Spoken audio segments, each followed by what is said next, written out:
is the Conservative Colonel Podcast with Harrison Dawes, where one man stands against the rising tide of liberalism. This officer in the battle to preserve our nation is the Conservative Colonel.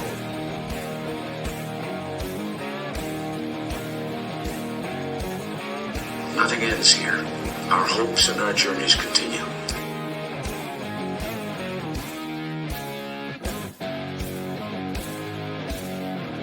And here's Harrison Dawes.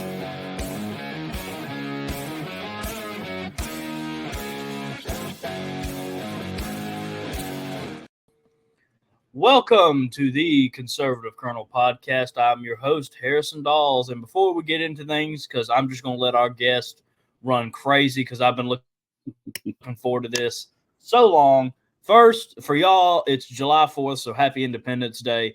Second, please make sure to support us on your podcatcher of choice. Our main platform is Spreaker, but we're also on Apple Podcast, iHeartRadio, Spotify, Amazon Music and Audible, Castbox, Deezer, Podcast Addict, Podchaser, Listen Notes, and Good Pods. Now, if you want to see the audio version, maybe you've never seen Mr. Walters before and you want to see him live and in color, you can check us out on Rumble and YouTube. We release the Thursday episode on Tuesdays for people who want to see the video format. But we do have the guest that I have been building up. At this point, would have been like a month and a half now. But independent historian and author, Mr. Ryan S. Walters. How are you doing, Mr. Walters? I'm doing great. How are you doing today? Oh, I cannot complain. It's a beautiful day in Mississippi. I'm going to be out in that sun in a bit, though. After this episode, I have to go do some work, which is always fun. But I am definitely looking forward to this episode. And we kind of talked about this behind the scenes. Just let's start off hot. There's often a discussion of what type of government we are. You hear democracy thrown out there a lot nowadays. You hear republic, but I want your opinion. What type of government are we according to our founding fathers? Well, we're a constitutional republic. We're a federal union, first and foremost. We're not a democracy at all. The left's trying to convert us into one. That's what's going on. That's why they're using this catchphrase democracy and that kind of thing, and that democracy is under threat.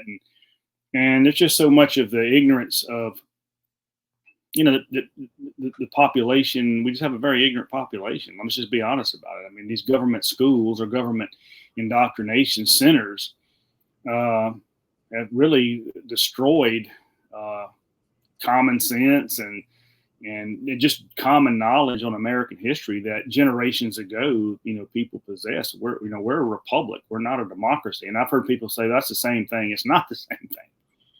Not at all. I mean, go look at what the founding fathers said about democracy. John Adams said there's not a democracy that's ever existed that didn't murder itself. And of course, they know, the left knows they lose in a constitutional republic, in a federal union that was set up by the founders. They know that. And they've slowly but surely over, the last 100 or more years, you actually go back to Lincoln, but particularly since the progressive era, they've been steadily trying to change the system into a democracy. That's why they want to get rid of the Electoral College and have a straight national popular vote. I mean, the states would basically be mere provinces under this system, and that's just not the way it is. The states are sovereign entities. We know that. It's very easy to prove and understand. But they're trying to wipe that out and destroy what's left of it. And why do you think they're pouring in 9 or 10 million illegals every few years?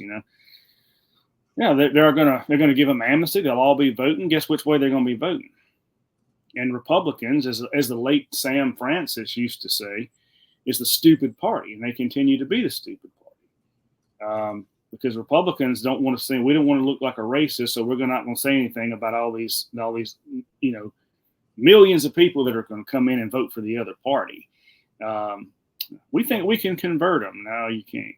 They're not coming in. Of course, I worry about other things as well. I mean, when you see who's coming in, it's not just a bunch of poor people from Mexico. They're catching thousands of Chinese and Pakistanis and all that kind of military age men with no families. That ought to concern the heck out of everybody in this country.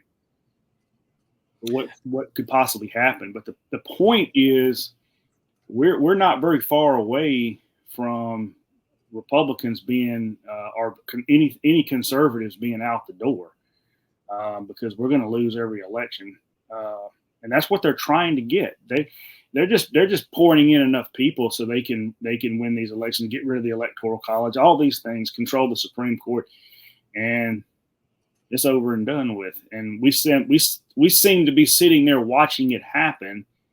You know, we're watching the house burn down and nobody's going and getting a hose. I think that perfectly describes the Republican Party. They're seeing the house catch on fire and no one's went to go grab a hose. That's actually a perfect description of the Republican Party. And the ones that do want to grab the hose, they turn on them.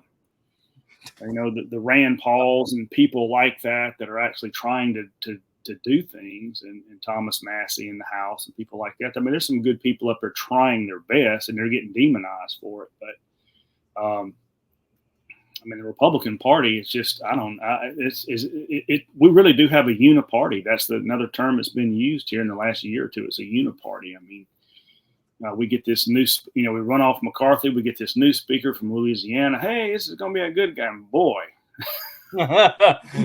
just hand everything over to the other side. He's worse than McCarthy. It really is a special skill we have, honestly. The ability to shoot what should be our platform in the foot. And we're going to get into that in a second. Blow holes all in it. I mean, we have a platform that sounds wonderful. We just don't do any of it. No, not a single one. And it blows my mind. I'll give the liberals this. Y'all at least stand by your platform. We vote for people that have no intention to stay by our platform. Yeah, I mean, you got to give the Democrats credit. When they get in there, they push forward their agenda. Yeah. And we get in there, it's like what's been called the ratchet effect. I mean, you probably heard the ratchet effect. Robert Higgs. The left tightens the bolt, and then Republicans come in and we go, hey, we're going to pull it back. What happens when you pull a ratchet back? Click, click, click, click, click. It doesn't loosen anything. You have the illusion that it's being loosened, but it's not. And I said that's really a perfect analogy, the ratchet effect, and that's what happens. Republicans get in there and outspend the Democrats. I mean, my goodness. We're going to reform the FBI. Well, we're going to build them a big new headquarters, and we just signed a FISA, renewal so they can spy on us. I mean, what? I mean, what is the point of having Republicans? And that's what I tell Republicans. And that's what people need to do to listen to this. Yeah. Quit being nice to these people when they come around asking for your vote. I don't care what they're running for. Get on their case. I'm glad you do something. You're not going to do anything. I mean, you talk a good game, but you're not going to do squat. All right. This is going to be one of them episodes where we're going to just fire each other both up. But yeah, like that's my two main things. The last episode I filmed, episode 18. So you're going to have to go back a couple if you want to listen to it. I give Roger Wicker so much crap. I spent a whole episode 8, talking about how much money this man has spent, and it fails every year. I'm going to lower taxes. We're going to stop spending so much money. And he hasn't won the Republican nomination. He barely has. Well, let me rephrase that. He's barely won it. He hasn't won it, but what, a couple months ago? Yeah. Probably a lot longer when this actually releases. But he's already said, I'm going to be giving more money to the Ukraine. We're going to be supporting them. He just released that in Jackson, which I was shocked to see him in the state of Mississippi. I'm surprised he welcomed himself to these lower individuals that are his homeland. But he's Thad Cochran Jr. He stepped right into that role, and people say, well, that's Cindy Hyde Smith's got that seat. She is absolutely the most worthless United States senator of all 100, without a doubt. Yeah, without a doubt. I mean, that's saying a lot. I mean, there was some little website or something that did a ranking and ranked her the worst Republican. I said, she ain't the worst Republican, she's the worst one. Totally. That was the worst pick that Phil Bryant could have possibly done. He did it that was Phil Bryant channeling his inner liberal. And that's the problem. We get these Republicans that have an inner liberal. They might be conservative on a few things, but he did that because she was a woman. She was not qualified. It should have been Chris McDaniel. We all know that. You'd have had another Rand Paul or Mike Lee in the Senate instead of what has she done? Did she anything? Nothing. I mean, Wicker's doing stuff. He's just spending money like Thad Cochran did. She's left agriculture alone here in the state of Mississippi, which I cannot thank her enough for. Well, that's good. That's the only good thing she's done is she's left her previous position to have a position she has done worse. I'm in agriculture. I run a farm, and my dad was still running he still runs it. But I remember him specifically when she left that office, and he was like, "You know what? That's the only good thing she has done for the state of Mississippi is leave one position for another." But, yeah, I mean, that's good for y'all, but it destroyed it's just, and that's the problem. And we have people in Congress all over the country, in the House and in the Senate, who are idiots. I mean, I'm being serious. They are total buffoons. They are. I mean, we got one here. You've probably seen her, Congresswoman Crockett. I mean, she made news here recently. She represents a district over in Dallas, and I mean, it's. I said this to a friend of mine the other day. I said it's a clown show, and he started laughing and said, "You got it right." I mean, it's a total clown show.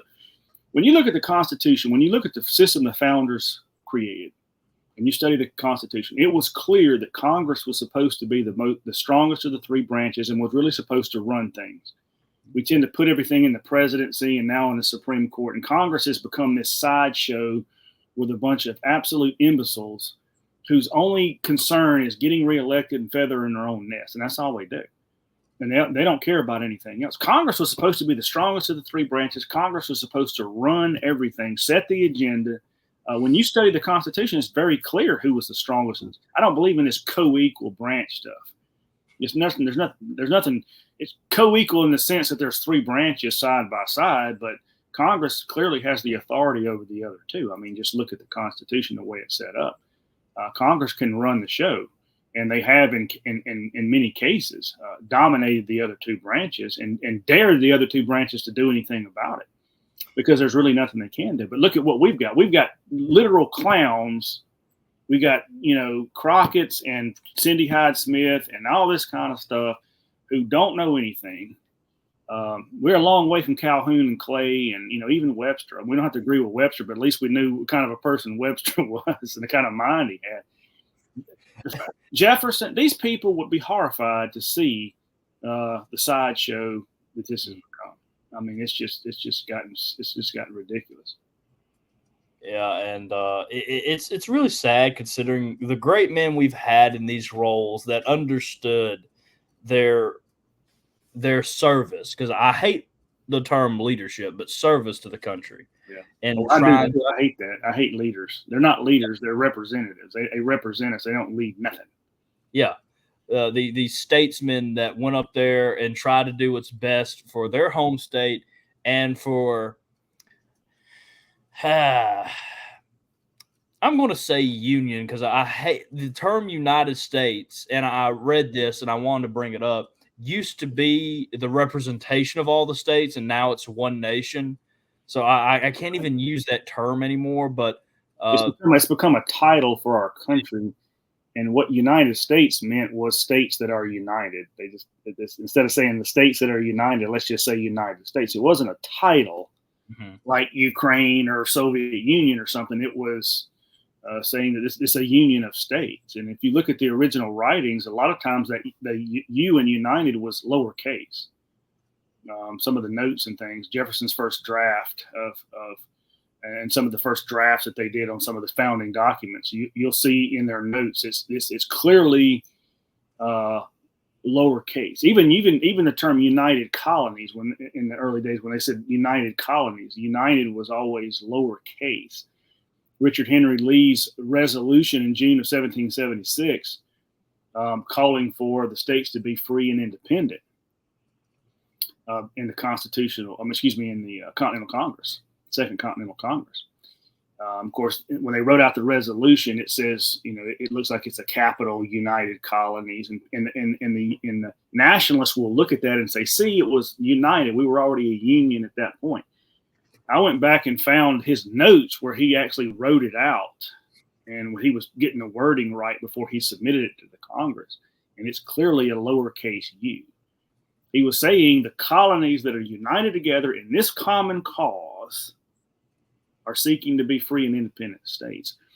I'll show you. There's a show that's on right now. It's on Apple TV. It's 8 episodes called Franklin. I don't know if anybody's out there watched it, but if you got Apple TV, or get it for a few months or a few days and watch the 8 episodes. And Michael Douglas plays Franklin, and it's a well-made show. And people have been asking me, what do you think about it? And I'm watching. I think it's well made. And the guy that plays Adams, I think, does a better job than Paul Giamatti did in the HBO special. Paul Giamatti was kind of he's kind of happy-go-lucky guy. The guy that plays Adams in Franklin actually does it, but he comes off as being almost a jerk. They've got the New England attitude, but he looks like a younger version of Grandpa from the Munsters. And every time I saw him on the screen, I kept thinking, man, that's Grandpa. And I just kind of laughed about it. But in the final episode, they're signing the peace treaty, Treaty of Paris, 1783. They've agreed with the British negotiators, got everything done. And if you've ever read the peace treaty, and I urge people to read the preamble, it says His Britannic Majesty, and he doesn't recognize the United States of America. He says free, sovereign and independent states. He recognizes the free, sovereign and independent states, and it lists all 13 states. The British did not recognize the sovereignty of the United States, or the United States as a sovereign entity. But 13 states. As a matter of fact, they sent ambassadors to several of the large states like New York, Virginia, Pennsylvania. They sent different ambassadors for a number of years. It was a while before they sent one ambassador to the national capital. But the point is, in the movie, they make it seem like they leave out the word states altogether. And they're talking, and Franklin's using the term nation, and we're a nation, and we got a new nation. And he looks down at the treaty and he says, free, sovereign, and independent. That's what I want to hear. I'm thinking, you stop. You can keep reading. It doesn't. It makes you think that it's a free, sovereign, independent nation, and it's not. It was 13 free, sovereign, independent, separate states that stood with every other nation or every other state in the entire world.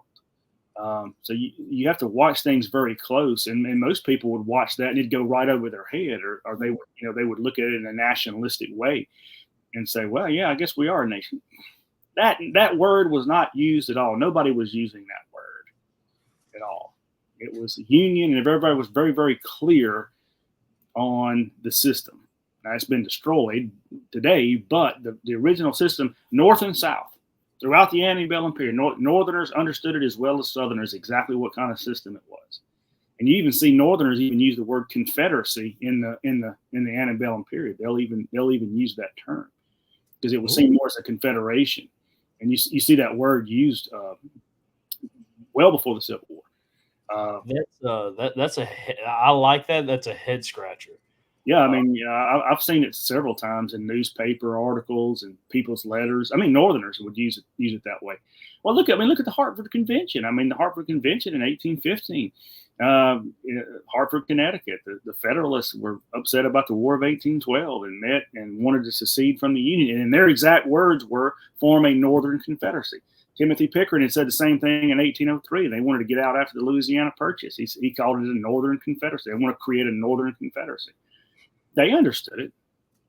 But as Clyde Wilson says, by the time we get to 1860, the North had been Yankeeized. And once they were Yankeeized, I mean, you have this Puritan nationalistic mindset that was intent on destroying the Jeffersonian Union and creating. I mean, Lincoln didn't preserve the Union. You know that. Lincoln destroyed one and replaced it with a national union. I mean, it was totally. It was a nation. I mean, consider this. Lincoln never uses the word nation in his go look at his inaugural address and his earlier speeches and stuff. Never uses nation. Get to the Gettysburg Address. Here we go. I mean, there's suspicion right there. We start calling it a nation. I mean, it's the intent was very clear what they were trying to do. And the left is just taking it from that point and move forward step by step, like building blocks, until they're on the verge of getting what they want if we don't stop them. I couldn't agree more. And I actually did a episode on my history podcast on the Gettysburg Address, watching the Abbeville Institute. I've been plugging the Abbeville Institute because it's on your website. I read that every time I was promoting this episode. So, yeah, go check out them. Great resource, great place. I learn so much every time I'm over there. Yeah, you need to. I tell people, mine, the Abbeville Institute, particularly Clyde Wilson, McClanahan. I mean, Clyde Wilson's got so much stuff on there. I don't think you can read it all. I mean, it is phenomenal stuff. And I'll be surprised at people that don't know about the Abbeville Institute. And I'll tell them about it. I'll say, look, you're going to get some really good, solid history there. Mm-hmm. There's no woke in Abbeville. We're just telling straight history using primary sources and that kind of thing. And, and looking at historians of old, I mean, woke didn't exist generations ago. You go back and look at the historians in the 1930s and 40s, people that taught at Harvard and Brown and Dartmouth and Columbia had the viewpoints we had. And a lot of them won Pulitzer Prizes for their work and things. But we've driven off the cliff pretty severely now. The historian talk could be its own episode with how fired up I get about it. I've talked about it briefly. It disheartens me so much to see what I'm going to call academic historians do what they do. But we'll definitely get off topic if we go down that road, because me and you both are pretty passionate about history.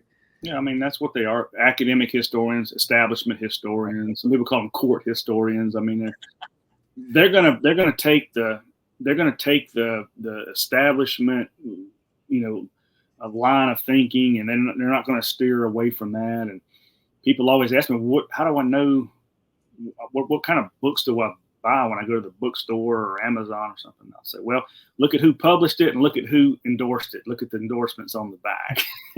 That'll tell you a lot right there. If the New York Times has endorsed, it is not going to be a good history book 9 times out of 10. Professor Doodad and Dr. So-and-so, I mean, you probably need to run from that one. Yeah, just stay away. You'll be better off. But we talked about it slightly earlier, but there is always talk about the Electoral College. And I would like you to explain what its purpose is for my listeners. Very clear. We don't have a democracy. That's what the purpose is. And they talked about that at the Constitutional Convention. How do we elect the president? And the idea of a national plebiscite was rejected because we're not a national democracy. The states are sovereign entities. It's a union of states. The Constitution is a compact among the states. I mean, the Constitution it says that. Not use the word compact, but it says it's a constitution among the states. So how do you elect they talked about maybe Congress could do it like the prime minister in England or something, but we don't have a presidential election in this country. I tell people that. I tell my students that.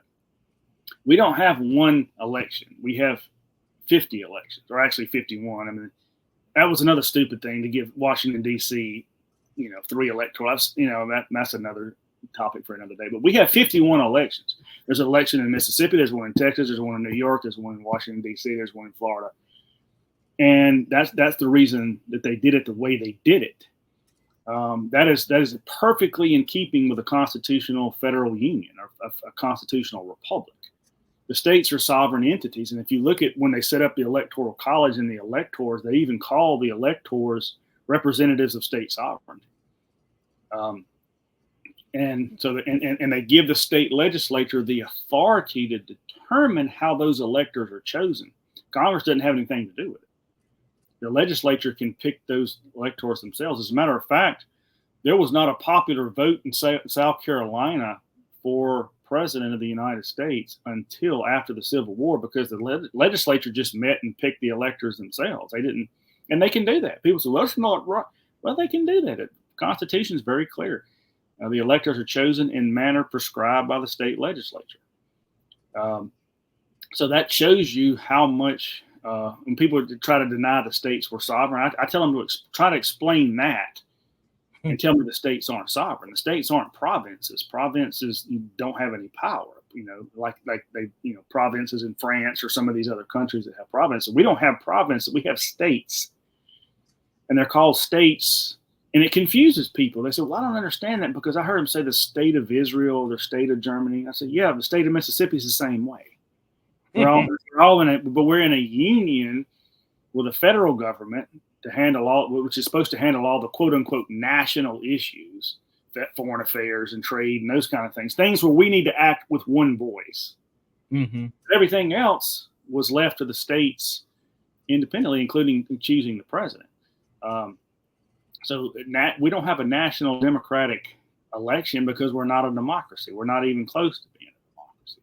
So now states, smaller states with an electoral college system, the smaller states that would be insignificant with a national election are very significant.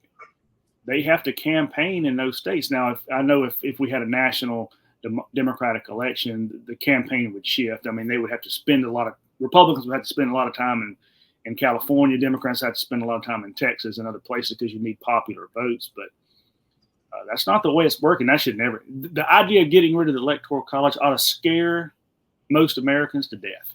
It really ought to.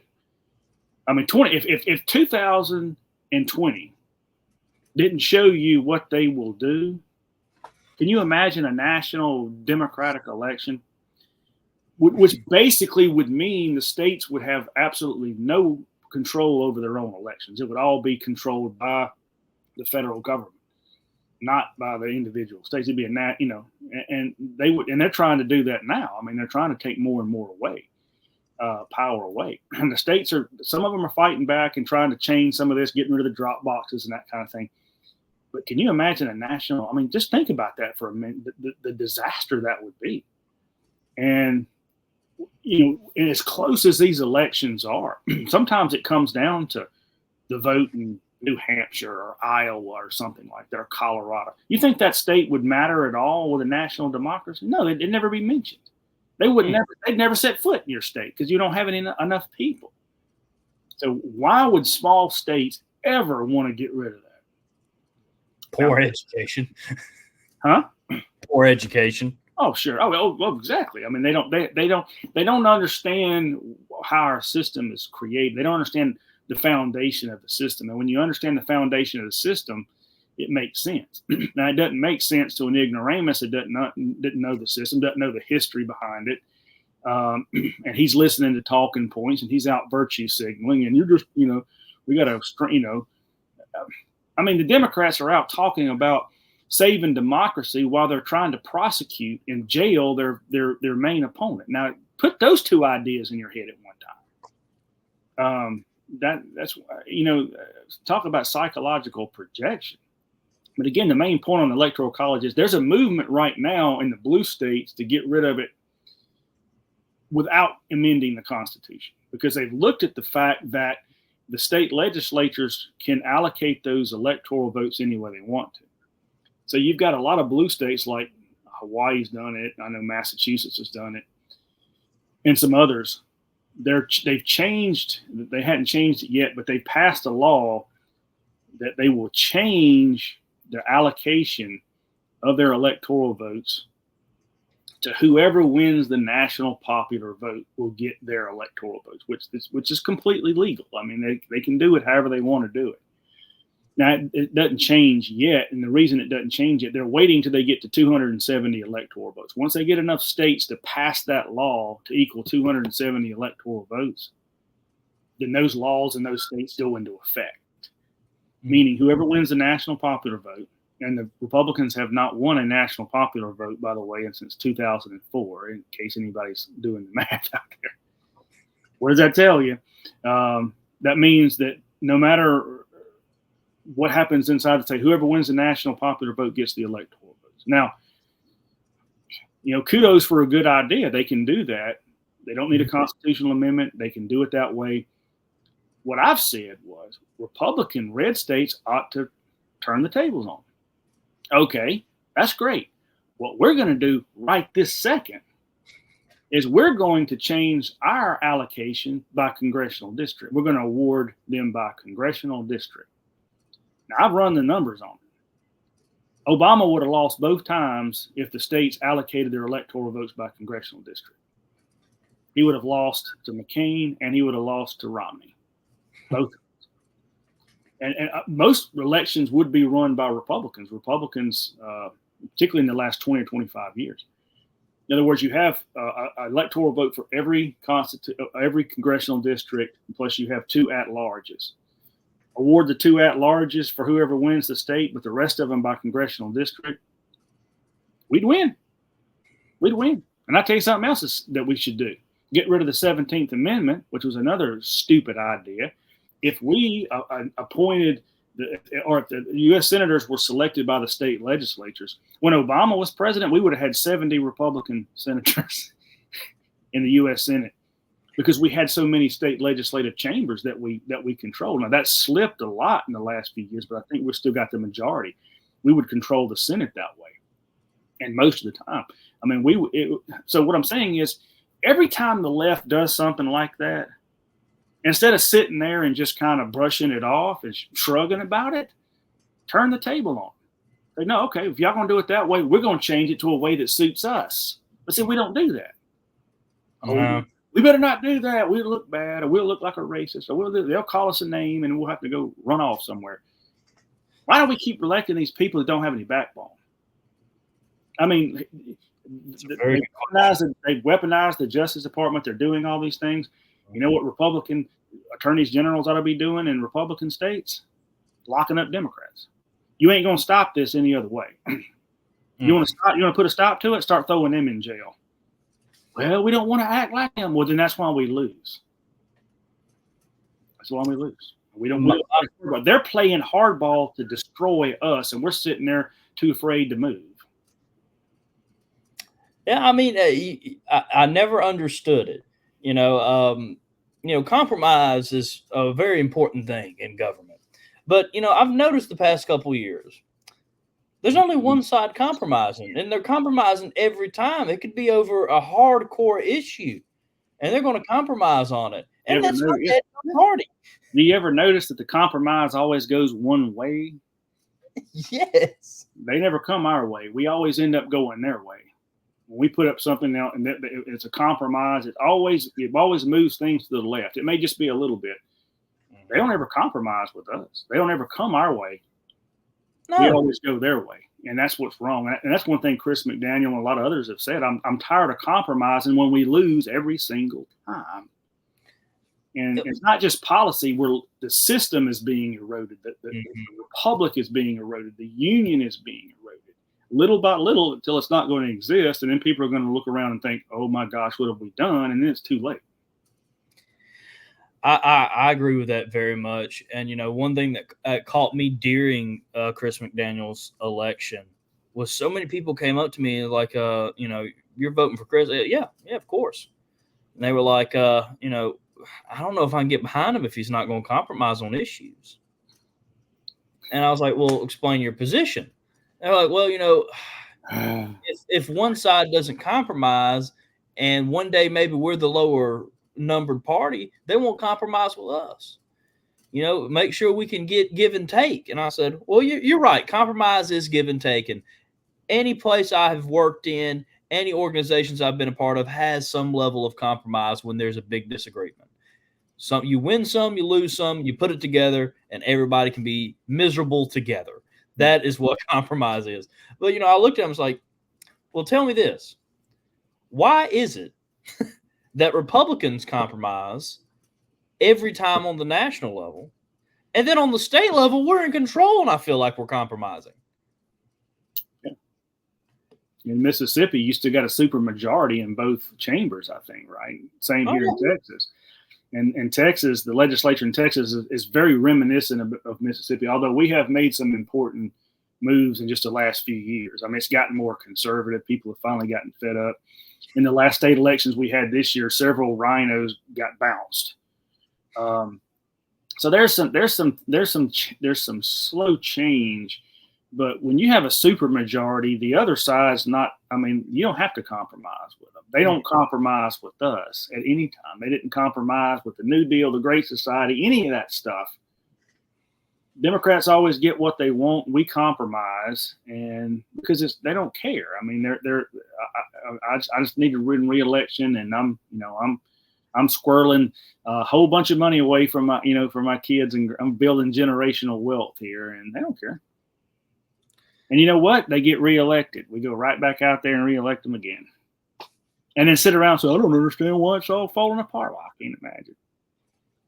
Those probably are the people that frustrate me the most. They're supposed to be conservatives, and we'll get on to that topic because that is still very important. I want to do, but I will see conservatives complain about the government for 4 straight years, or of course 5 when it comes to our state level representatives.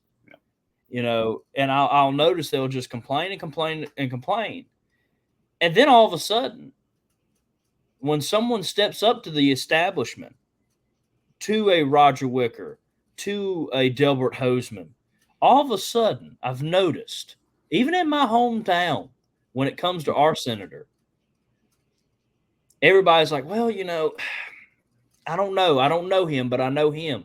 I was like, yes, I know you know him. You spent the last 4 years complaining about everything he's done. Why? When Chris McDaniel ran against Thad Cochran, and of course we know the whole story about that, and there were some of the talking heads in Mississippi were really pushing Cochran. We got to keep Cochran on, chairman of the appropriations, and all this, and we'll lose our seniority, and all this 1,000 excuses that we had. And then he was elected, and then he's the chairman of the appropriations. And they had Republicans that controlled the Senate in January 2015 and immediately compromised on the budget with Obama, giving Obama everything he wanted. And these same talking heads were grumbling and griping about that. And I'm thinking, you just pushed the election of the biggest porker in the history of Congress, and you're going to sit there with a straight face and complain about what he's doing? How many times do you have to stick your finger in an electric socket to know it shocks? Because you guys keep doing it. If you're a Republican, I don't know if there is a time where you figure it out at this rate. I mean, come on, man. I mean, did you think Cochran was going to do anything different? And just like we said, he's not going to finish his term and all that, And it's over and over again. I mean, we have Ted Cruz here in Texas, and he's pretty good, although he'll do stuff every now and then that, is totally befuddling. Like he voted for the FISA authorization to allow the spying on American people, and a lot of people gave him a lot of problems on that. But of course, our other senator, John Cornyn, he's Cochran, Wicker, Cindy Hyde-Smith, just awful. I mean, we had an opportunity back during that Tea Party movement to put a number of really, really strong conservatives in the Senate that would have slammed the door shut on a lot of this, but we chose not to do it. So I'm going to echo Ross Perot here. And people say, I don't understand what's going wrong. Whereas Ross Perot said, if you want to know what's wrong with this country, go look in the mirror. I couldn't agree more. That stuff didn't start hitting me until, after Chris McDaniel's election for lieutenant governor. Mm-hmm. Well, I sat there and I'm like, just a couple months ago, he was the poster boy for conservative thought in this state. But as soon as he runs against an establishment person, oh no, all of a sudden he's an awful. Yeah, he's an extremist. Yeah, he's an extremist. He's an awful politician. None of his stuff gets passed. Yeah. And, he has a show now, Chris McDaniel's America, and it made me laugh yesterday that Jack brought it up and kind of got Chris fired up. And he was like, well, they say that I didn't pass anything in the past couple of years. Well, yeah, after I ran against Thad Cochran, all y'all started voting my stuff down. Yeah, they do that. I tell people, do you know how the legislative system works? They can basically exile you. I mean, they can embargo, if you will, all of your stuff. I mean, everything that you put forth, they can throw it right in the trash and never let it see the light of day. And they all did that. and that's what happened. And they do it on the national level too. I mean, it's hard. It's really hard to get things done when these establishment hacks in leadership. And that's what the problem is. We always end up with these establishment people in leadership positions, and the conservatives are, fighting a really uphill battle. I mean, they're climbing Mount Everest trying to get any bill passed. They do it all the time, and then they'll use it against him and say, "See, he doesn't get anything done." No, I don't want to get what you want done. I want actually real reforms and things. And I mean, that's what I say about my home state of Mississippi. I mean, I've been living in Texas for a little over 10 years, but Mississippi's still my home state. But gosh, and my parents still live there and all that. But how many opportunities have you had to get a real reformer, either in the U.S. Senate or as a lieutenant governor, who was going to make lasting change, who was going to rip apart the universities? All this woke stuff was about to go out the door. In the universities. He and I had a number of conversations about that, and that's over with now. It's so sad because, again, you're right. So many people complain about it. So many people talk about it. And, something that someone told me a while ago, we've had the supermajority in our state in both chambers for a long time now. We have had Republican governors, lieutenant governors, senators, representatives. And someone asked me, and it kind of made you think, when's the last time some real conservative legislation went forward and passed? And you sit there, We're supposed to be the most red state in the whole union. We're supposed to be the most conservative. Yeah. We're getting beat out by Florida. Florida has Miami, and they're beating us at conservatism. And I'm sitting there, and I'm like, something's not adding up here. No, it doesn't add up. And that's because it's the type of Republicans that you're electing. Yeah. These people that are in the legislature, and we got them here in Texas too, that are they run as Republicans and they talk the conservative game, but they're not. Mm-mm. They're not at all. They're compromisers.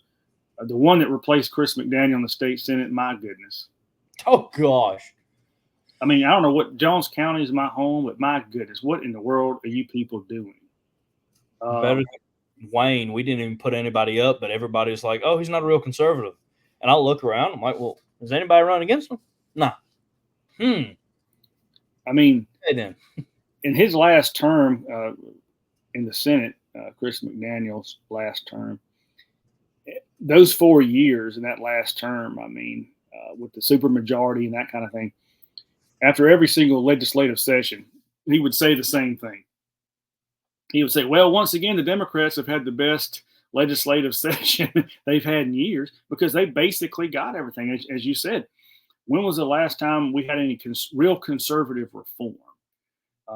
People say, well, they did cut income taxes. Well, Chris McDaniel wanted to get rid of the income tax. You wouldn't have a state income tax anymore. Talk about we don't have one here in Texas. And I tell you, it makes a difference when you don't have that 4, 5, 6, 7%, whatever, that you're not paying in. And of course, we have sales tax, but we don't have sales tax on groceries and things like that. So, and that's why business booms here. That's why so many companies come to town. I mean, you come over here and look around. There's building stuff all over the place.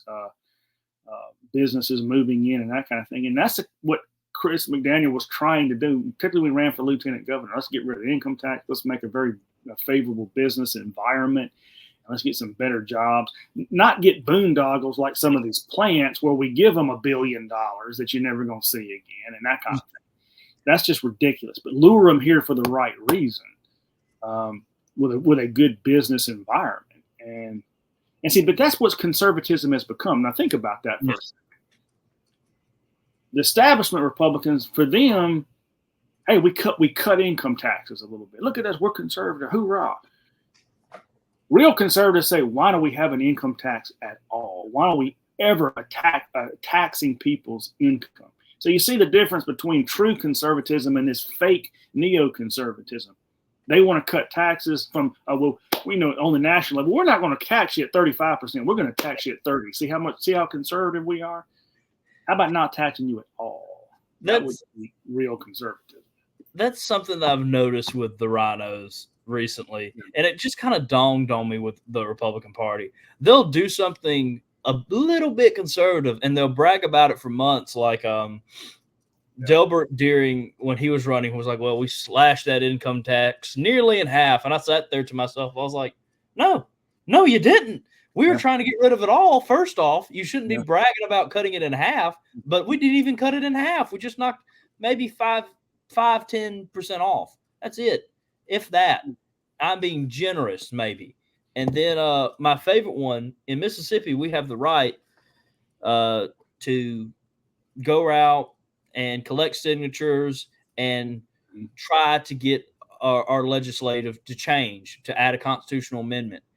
And now they've tried to put it back up, this ballot initiative process. That's a right of mine as a Mississippian. For 4 long years, each year it gets a little less conservative. This year it was like, well, y'all get to do this, but we have to approve it as your representatives. And I sat there and I was like, no, you don't. Yeah. The whole point of the initiative process is that you don't have any control over it. Yes. I mean, so they're trying to control everything. I mean, and hasn't been any. I don't think there's been any meaningful reform in that process, has there? No, they don't want to jailbreak, and like most conservatives, luckily there's still some that are knocking it down. And honestly, I'm thinking they're doing it just because their voters threaten them. Because I threatened my representatives, don't you guys dare pass this? Because I'll get it all the time. Well, this is the best we're going to get. This is a constitutional right. Y'all deserve this right. And I'm like, yes, we do. But this is not the right. It was supposed to be our right to sidestep the government if they refuse to do the will of the people of Mississippi.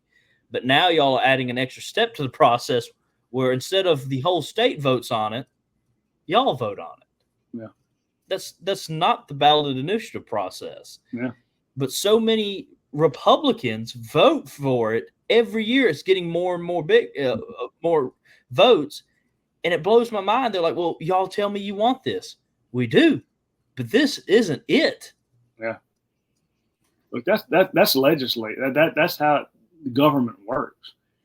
They'll pass something and they'll say, hey, look, we just passed this wonderful new law that's going to help out a lot. And when you dig into the law, you find out that it doesn't help at all, or somebody else has control of things and that kind of thing. And it's all, like I said, it's all a joke. But the problem is nobody really pays attention to it anymore. They just, I elected, Billy Bob down there, and I've known his granddaddy and all this junk. And we sent him to the legislature, and he didn't know, one thing from another. And you end up with a disaster, and nobody wants to change it. Nobody wants to. When you get somebody else that comes along that's a very smart, intelligent, articulate person that knows what's going on, well, he's an extremist. We don't want him. And so, like I said, you look in the mirror. I mean, that's the problem. You got to stop. You got to stop thinking that way. But I don't have a lot of hope and confidence that it's going to change. I mean, I think looking at history, things usually have to shake people to their very core. Yeah. Before they'll really change. And I don't know what's going to happen. I mean, the way we're spending money, we're adding $1 trillion to the national debt every 100 days now. Think about that. Probably more than $3 trillion a year. That's unsustainable. And people have asked me about that.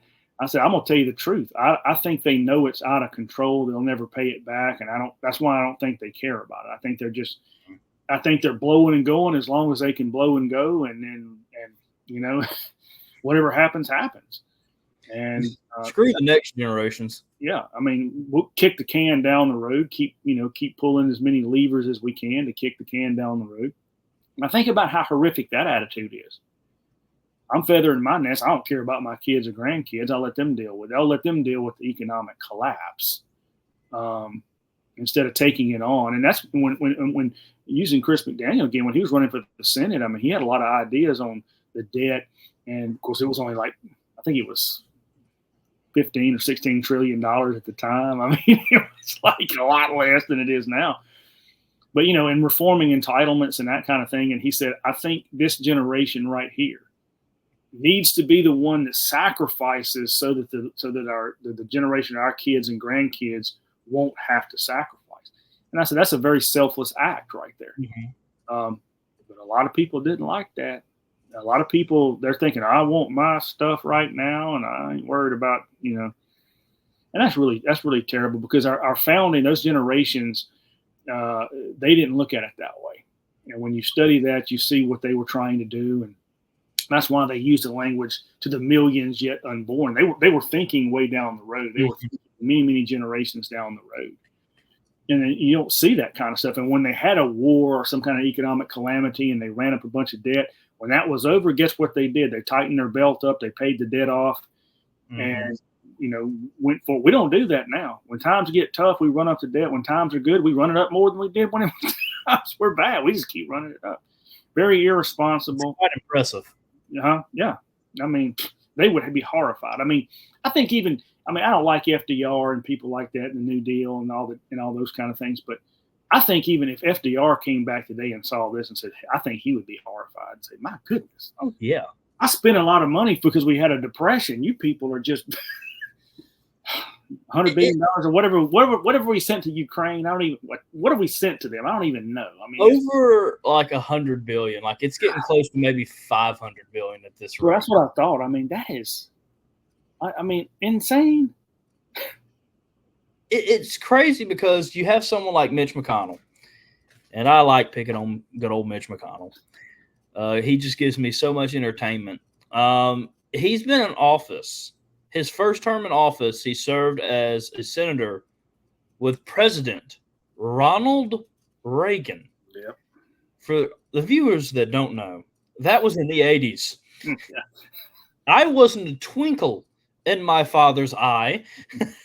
My father hadn't even reached double digits yet. He might have been 9 or 10. I'll have to correct myself. He might have just had his 10th birthday. My father, who I love him. If he watches this episode, he's going to throw something at me because I'm about to tell everybody he's on the road to 50. So when he got into office, my father was either 9 or 10, and now my father is in his late 40s, knocking on 50, and he is still in office.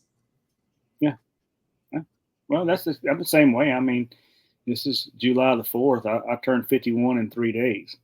Yeah. So I know where he's coming from. Same thing with Cochran. Cochran he was elected to the House of Representatives the year before I was born. And that was one thing I was talking about during that 2014 campaign. I mean, this guy's been here. I mean, that was not the way it was supposed to work. You got to remember, in the old days, they didn't have a salary. They didn't have a salary, much less a pension. They got a per diem. That's all they got. And every time they tried to have a salary, a lot of them got voted out of office. That was an attempt in 1816 to do that, and there was another one in the 1870s under Grant to give them a salary, and people blew a gasket. And threw a lot of them out of office, and they went back to the per diem. So people like Clay and Calhoun and people like that, Jefferson Davis, they weren't getting salaries. I mean, that's why they had plantations or businesses or law practices. In those days, you could practice law and do those things while you served, because you would go to Congress for maybe 3 or 4 months out of the year, and the rest of the time you had your private practice or your farm or whatever. And you got your per diem, and that was it. My favorite thing about George Washington, I love studying George Washington, was basically figuring out this whole man's life was basically trying to serve and get the heck out. Yeah. And every time we were like, please come back. And I could just see him at his house rolling his eyes, being like, I just want to stay here. Stop. Yeah. Stop coming and get me, please. It's kind of like Al Pacino in The Godfather. Every time I think I'm out, they pull me back. Every time they have to go get him again. I mean, we retired from president. They went to get him when we were about in a war with France. I mean, come on. He just leave me alone. Like 3 times this man said, leave me alone. Yeah. And each time we were like, come on back. You're retired as our general. All right, well, come back and share the Constitution Convention. Okay. Be our president. Okay. Be our president again. Okay. I can finally leave now. Hey, do you want to be the general of the army again? Like, this man maybe had 5 years of peace in between 1776 and his death in 1799. And one of the ones that blows my mind is Thomas Jefferson.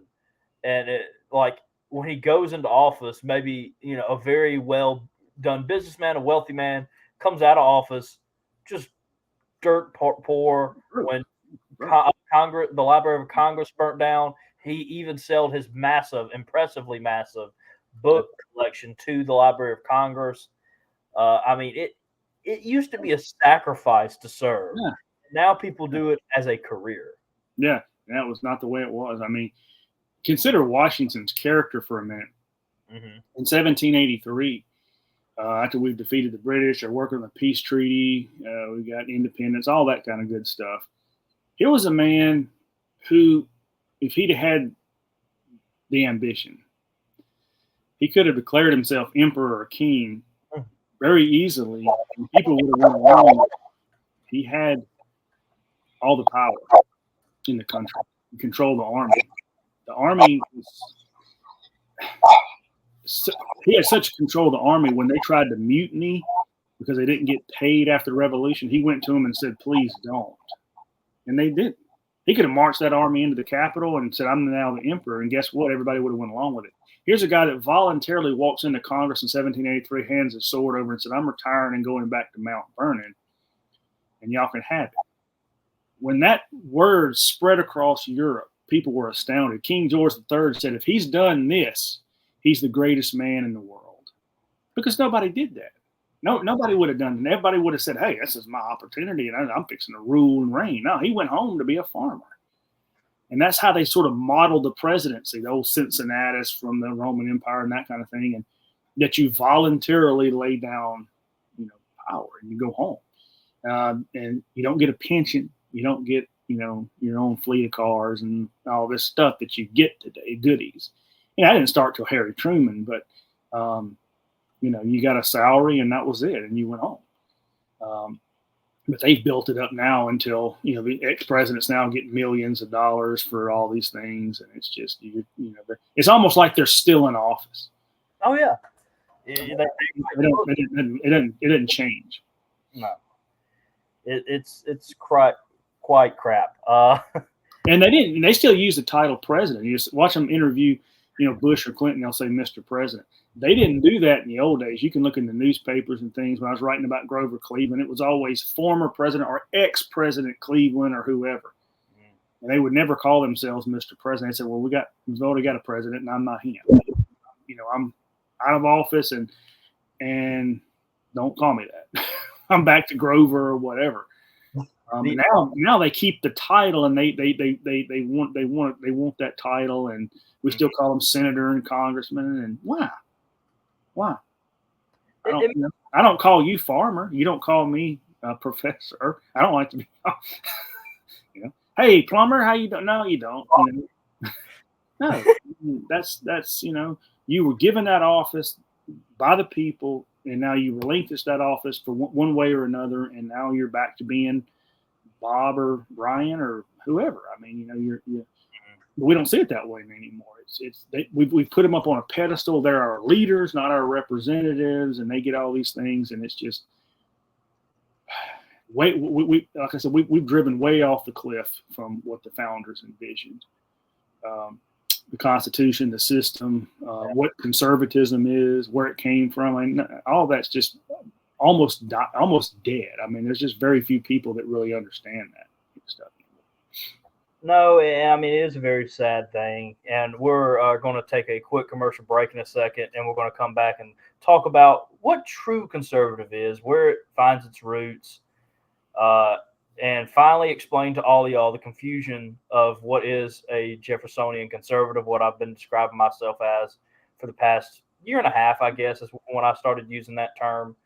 But, the only person I see them use former president with is Trump now, which cracks me up. Because, they would call Biden former vice president during their debates. And I was sitting there, I'm like, I've never seen this before. It's so crazy. But we're going to take a quick commercial break, and when we get back, We're going to talk about Jeffersonian conservative. All right, everybody, we're back.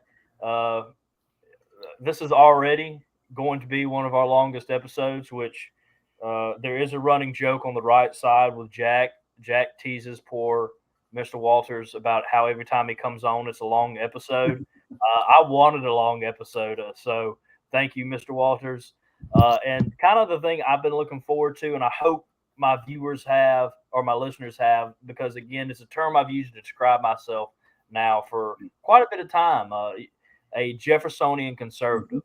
Mm-hmm. And you wrote this for the Abbeville Institute, an article, which is my first exposure to that belief. And so I kind of want you to talk about the history of Jeffersonian conservatism, its roots, and what is that political belief today? Yeah, Jeffersonian conservatism is really what I can refer to as true conservatism. I mean, most conservatives today are not true conservatives. They call themselves conservatives, and what they mean is they're just a little bit more conservative than Obama or Hillary Clinton. I mean, they're just a little bit to the right. We spent $1 billion less, so see how conservative we are. But what is conservatism? And I always challenge people that try to tell me they're conservatives, and I always ask them, well, tell me what conservatism is. Where did it come from? Most people don't know. They know what it is today, but what is its historical roots? And when we had the Constitution, and of course Washington's the first president, and of course Hamilton's in the cabinet, Jefferson's in the cabinet. You see the split in ideology right there, in the argument between Jefferson and Hamilton and the cabinet over the direction of the country. And not only the direction of the country, but what is the true ideals of the American Revolution? What did the revolution mean? And what side best articulates that?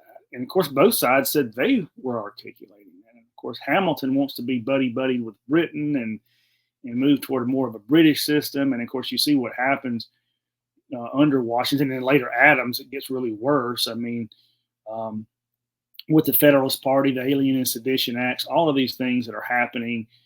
You get taxes, a national bank, all these things that are happening in the first 12 years of the country, really going away from the original intent of the founders in the Constitution. I mean, the Bill of Rights was ratified in 1791, and in 1798 they passed the Alien and Sedition Acts that you can't criticize the government or you go to jail. And people did go to jail for writing and speaking against the government. I mean, you just passed a First Amendment, and then 7 years later, you're throwing people in jail for criticizing President Adams. Now, what happens in the election of 1800? The Federalists are destroyed, completely wiped out. They lose control of the House, the Senate. Jefferson becomes president. The Federalists never, ever control Congress or the presidency again. They're out. They win a local elections, particularly in the Northeast, but it's been destroyed.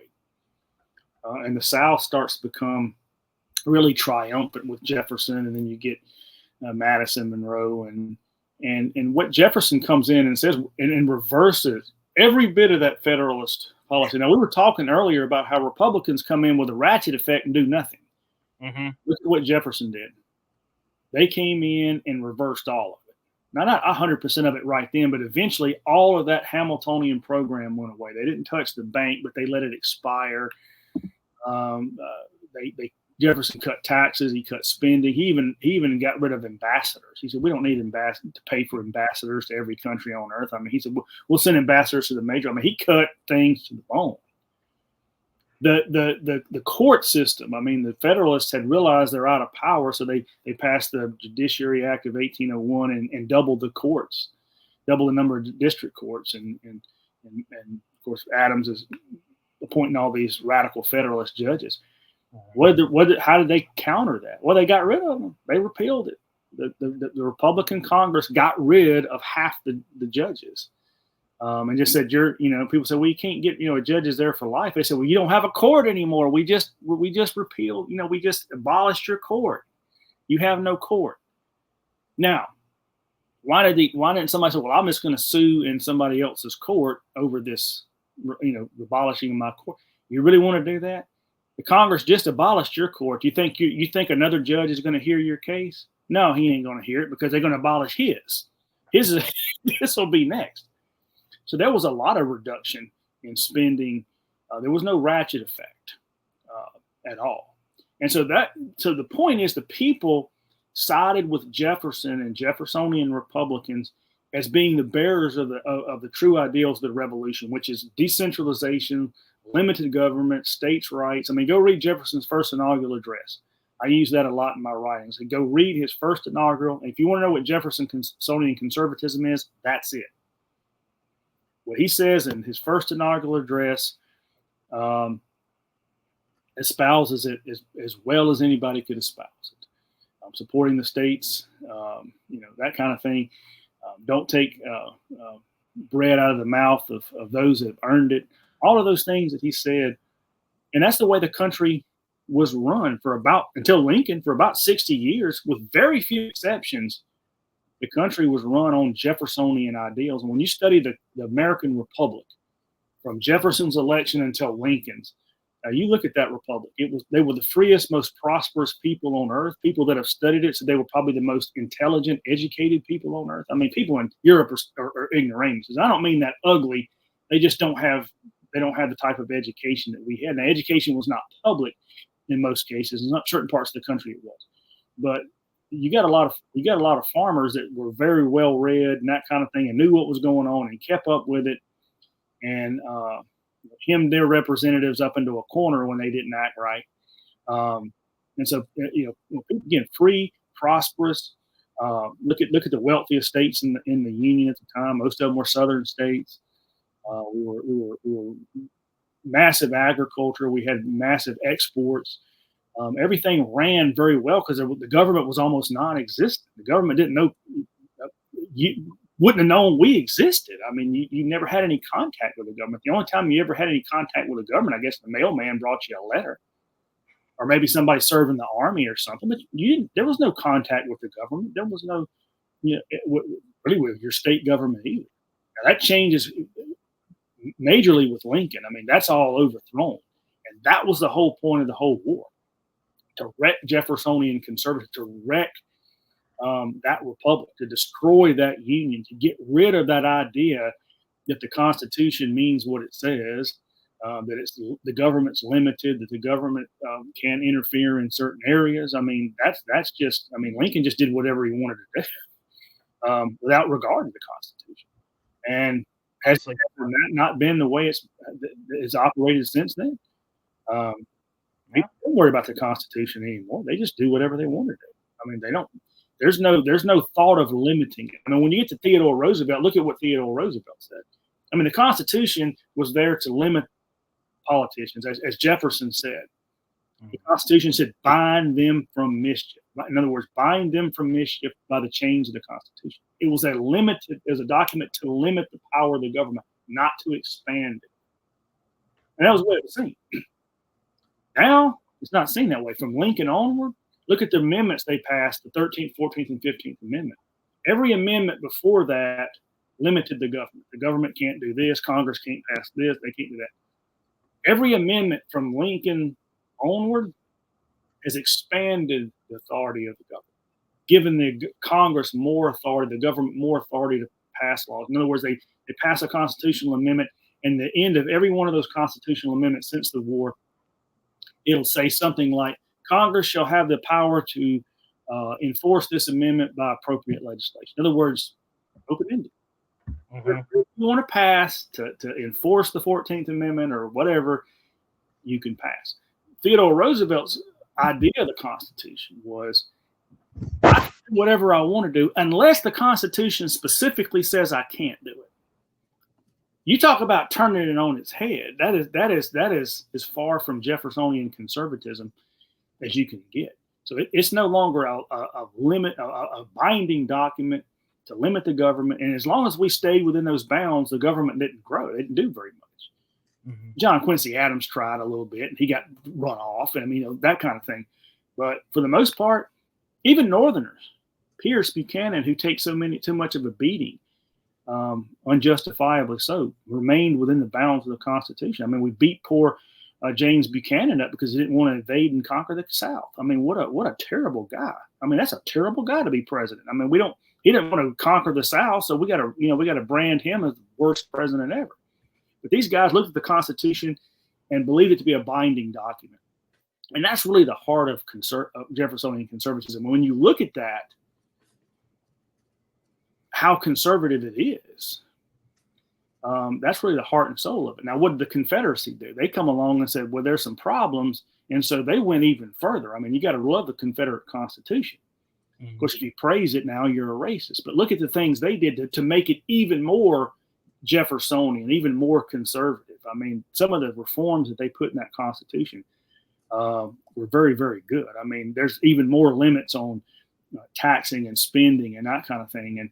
And my favorite part of the Confederate Constitution was the states have a right to remove federal officials from their state by impeachment. I think that's a brilliant thing to put in there. It didn't say judge, it said official. So that means IRS, FBI. The state could have said, the state legislature could have said, goodbye, you're out of here. It was harder. It took a 2/3 vote in the House and Senate of the Confederate Congress to spend money. They had the earmarks and things. Take this one, for example. Look at the bills they passed today. Thousands and thousands of pages that just have, it might be a bill for, funding something, and there's everything under the sun in it. One of the things the Confederate Constitution did was bills had to have a title of what it did, and the only thing that bill could consist of is what was in other words, if you're funding the military, the only thing that bill could do was fund the military. You couldn't put all this other stuff in there. In other words, it was spelled out. In other words, a singular bill to fund the military or whatever. You couldn't stick something in there that didn't. In other words, it had to remain in line with the subject of that bill. So we don't have that in the U.S. Constitution. So therefore, they can have a bill that's 4 gazillion pages, and they can fund the military or fund Ukraine, and then fund cockroach research or flying frisbees or whatever other stupid thing they want to do that has nothing to do with it. So there's a lot of good things that crony capitalism wouldn't exist under the Confederate Constitution. So what the Confederacy did, and that was a Jeffersonian republic, is they just looked at the American Union and said, look, it's good, but let's add some strengtheners to this and make it more Jeffersonian, not less, because they could see what Lincoln was doing. They could see what the North was trying to do, and once Lincoln got in there, they realized what was about to happen. Forget slavery and all that. They knew exactly what Lincoln was up to. They knew exactly what the North was up to. And it's exactly what they did. As soon as the South left, look at all the legislation they passed for railroads and all the stuff that they've been trying to do, tariffs and everything else. They went right after it. Again, I know that's a long-winded answer on Jeffersonian conservatism, but it comes out of Jefferson. It comes out of the fight between Jefferson and Hamilton. And Hamilton, and they were stopped cold in 1800. And we don't really see very much of that kind of thought, with very few exceptions until Lincoln. I mean, John Quincy Adams, he got in the presidency because of a corrupt bargain. We all know that. And of course, he was destroyed in the next election. He was out of there. I mean, he and his dad were both very bitter about that. And because the country did not agree with that thought. That's why. They did not agree with that way of thinking. But of course, by the time and if you hadn't read Clyde Wilson's book, The Yankee Problem in America, everybody needs to read that book, and you'll understand the Yankee mindset, and you'll understand the mindset that captured the country in 1860, 61, particularly the northern states. I mean, it was filled with those type of John Quincy Adams, Hillary Clinton type thinking people, control freaks. They had controlled churches and educational institutions and And that's why the South said, hey, we don't want any part of this. We want to go our own way to continue the Jeffersonian legacy. But when the South was defeated, guess what happened? The Jeffersonian died a very, very slow, painful death. And it's still, I mean, how many people could articulate Jeffersonian conservatism? How many people could do it? How many people really believe that in this country? I dare say it ain't 5%. It probably ain't 5% of the people on the Republican conservative right. Mm-hmm. Libertarians, maybe, I don't know, but just like anything, and I mean, the whole reason I do this, and I know Chris does this, is we have hope that this Jeffersonian true conservatism can go out there, because you talked about it, and ever since I found your article on the Abbeville Institute, it just made sense to me that one paragraph where you really kind of just summarize it: limited government, federalism, sound money, low taxes and tariffs, no national debt, government separation from banks, no support of corporations or big businesses, and a strict adherence. Strict. It'll get out eventually. Strict adherence to the Constitution. Yes. And that came right out. That phrase came right out of Calhoun's. He had a little slogan. There were some people who wanted to run him for president in 1844, and he used that phrase: strict adherence to the Constitution. All of those things you can trace back to Jefferson. All of those policy ideas: low taxes and tariffs. Again, no support for corporations, meaning no crony capitalism. We don't. Corporations, businesses, you're free to run, but we're not going to help you out. That's what Lincoln and them wanted. That goes back to Hamilton. Hamilton wanted to pay what he called bounties in his report on manufacture. He called it bounties. We call it subsidies today. But of course, the Federalist Congress rejected report on manufacturers because they thought it was too crony capitalistic, and it was. But look at Lincoln's government. My gosh. Total crony capitalism, and that's because there are prohibitions in the Confederate Constitution that prevented that from ever happening. Mm-hmm. But we have that now. I mean, look at if you took everything out of the federal budget today that was unconstitutional, what we got? I don't even know what the budget is. I don't think anybody really knows what it is. It's probably $6 or $7 trillion. I guarantee you it wouldn't be $1 trillion. Talk about how much money you could put back in your pocket. You wouldn't have an income tax at all. I mean, we could run our government on tariffs and excise taxes, which is exactly what they wanted to do. But again, trace it back to Jefferson and Hamilton. That's really where the break started. And I side with Jefferson all the way. Again, that continued on for 60 years. Now, there was a brief response here. A brief comeback under Grover Cleveland, who I call the last Jeffersonian, because he was really the last president we ever had with true Jeffersonian ideals, who was really a true Jeffersonian. And he tried to bring it back. And I've got a book by the Abbeville Institute called Grover Cleveland, the Last Jeffersonian President. And I've got my essay on the Jeffersonian ideal that's the introduction to that book. And a lot of people, I do pretty well with that and talking with Southern groups and all, because I've got a chapter in that book called Grover Cleveland and the South, and how much affection Cleveland had for the South, and appointed former Confederates to office. I mean, appointed a Mississippian to the Supreme Court. Hey, you got to love that. The only one we've ever had. A lot of things he did. He visited the South. He visited. He wouldn't meet with the Grand Army, the Republic, the Union Army's veterans organization when he was president. He refused to. He had not a very high opinion of them. I visited Springfield, Illinois, and would not.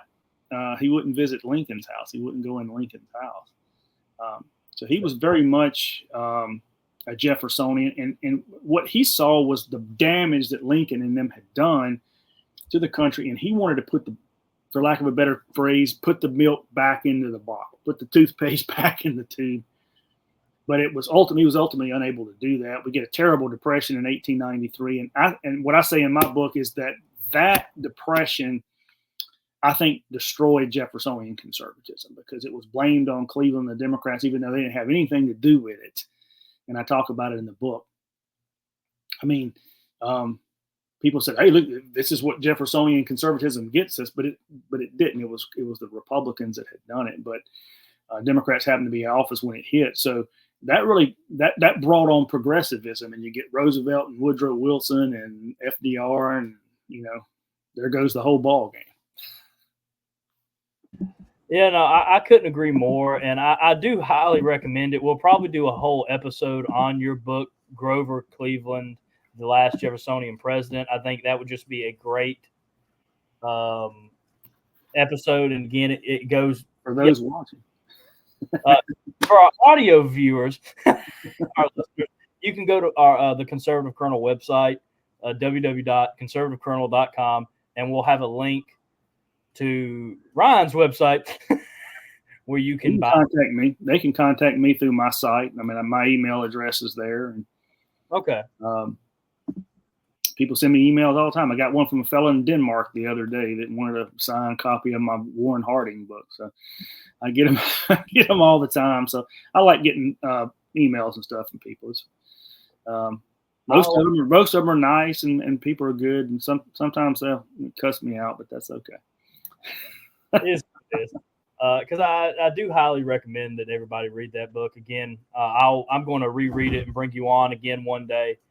And I'll put your website in the description of the episode so everybody can find it. Because, again, please read it. If you want to know what true conservatism is, if you want to know what we are truly fighting for, and if you want to know, I like conservatism, but, these Republicans, they're confusing me. They're not really standing up to their party platform. That's because they're not truly conservatives. They don't believe it.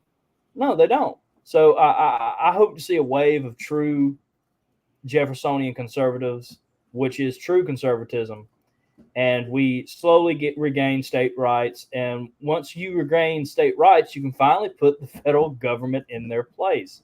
Yeah, it's not going to happen any other way. Yeah, it's not. The federal government's never going to look around and say, you know what, guys, we have too much power here. We're going to give it back. Yeah. That's not going to work. No one gives up power, sadly. No. It corrupts. It's always going to corrupt. Even the best of men can only take it for a short number of years. No. I believe that's why George Washington knew to step aside. He knew sooner or later he would get stuff, not to mention the fact that, he doesn't like politics. He hated the politics going back and forth in his second term so much that he didn't want to get involved in that ever again. You look at conservatives and don't forget Jefferson. Jefferson was the next president to serve 2 terms, and he voluntarily stepped down. And he said he was ready to be back on his farm with his family and his books. I mean, he used to have these like migraine tension headaches that would last for weeks at a time. They didn't really have Excedrin in those days, and he said, well, as soon as he left office, he never had another one again. But you see people like that. They're ready to go home. They've done their duty. They've had enough of it. They're ready to return home. Look at how many presidents like FDR. Wilson tried to serve a 3rd term. FDR served, he was elected a 4th term. You've heard Obama, Clinton, people like that say, I would serve again if I could. That tells you that tells you their mindset and what's really in here. They're not doing it for service. Service is to serve and then go home. We don't have that anymore. Very true. And as soon as we get back to that term limits, I think it would be best for everybody.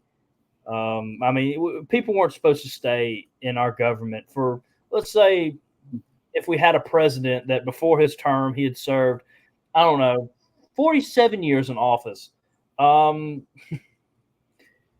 the thing that blows my mind about Joe Biden is he's been in office since his 30s. Early 30s. Yeah. He's in his early 80s now. Yeah. He's been there longer than I've been alive. Yeah, with only like a 4-year break. And the people that have been there for decades that created the problem are telling us they're the ones that can fix it.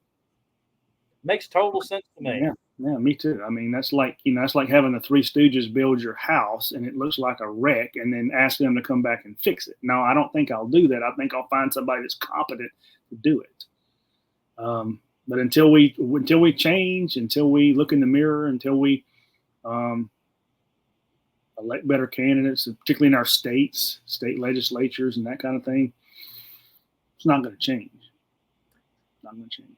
It's not, and I hope shows like this, shows like the Midnight Ride and Chris McDaniel's America, The Right Side with Jack. I'm hoping, if anything, our work doing all this can be said. We at least woke someone up, or we at least brought someone to the idea of maybe conservatism is the way to go with our government, because something's not working, hasn't been working for a while. Maybe it's time to change directions, because we've been trying to do it the nationalist way for decades now. Yeah. Look at what we got. And look where we're at. Yeah. Let's try to do back with the states' rights way. And let's try that for a couple decades. Well, that's the point. Everybody has a role to play. You're doing shows, and Chris is doing shows, and I write and do that kind of thing. And we all get out there and articulate it and keep it out there, keep it alive, keep our viewpoint alive. Don't let it die. Promote it any way we can, and see how it catches on. Because the thing we got going for us is the more they screw stuff up, the more people get upset about it, and more people will look in a new direction. So sometimes things falling apart, it can actually be a good thing. It might shake people awake to say we got to make a change here. And hopefully that's what we'll see. I think Joe is making sure we get that without running the country. Yeah. But thank you, Mr. Ryan, for coming on. Yeah. Phenomenal episode. Happy Independence Day, everybody. I hope you have a great one celebrating with your family. And I'm hoping this brings you closer to what our founding fathers actually did on this day. Now, I think it was actually July 2nd, because I can never forget the John Adams quote. Right. July 2nd will be the most celebrated. Yeah. 2 days later. But I hope this brings you in touch with what our founding fathers want. The ideals. Just remember the ideals of the revolution, the true ideals, not what somebody said it was, but the true ideals of the revolution. Don't celebrate Independence Day. Don't celebrate the revolution and then go vote for Joe Biden. I mean, just won't make sense. Yeah. Just tell everybody you want the country to fail at that point. Yeah. But thank you again, Mr. Ryan. Is there any place these people can contact you for your books, social media you might want to put out there? It's all up to you. You can find me pretty easy on Twitter. I'm on Twitter quite a bit. I got my own website, ryanswalters.net. Just Google my name. Just put the S in it, Ryan S. Walters. There's a superintendent of education in Oklahoma that's named Ryan Walters, and he's a good anti-woke, good conservative guy, but he says stuff pretty provocative a lot, and I get bombarded with emails. You'll see on my website. I had to put a little disclaimer saying, "Look, I'm not the superintendent of education in Oklahoma. That's a different guy." But yeah, you can go to my website, and my email address is there. I think my social media stuff's there. So I'm not hard to find. I mean, Google my name and you can find me. All right. Well, I hope to have you on again shortly. Sure, anytime. Independence Day, everybody. And without further ado, make sure to give us a 5-star, share this out with everybody. Let's make this the most downloaded episode of the Conservative Colonel podcast to date. Hope you enjoyed. God bless America. God bless Mississippi.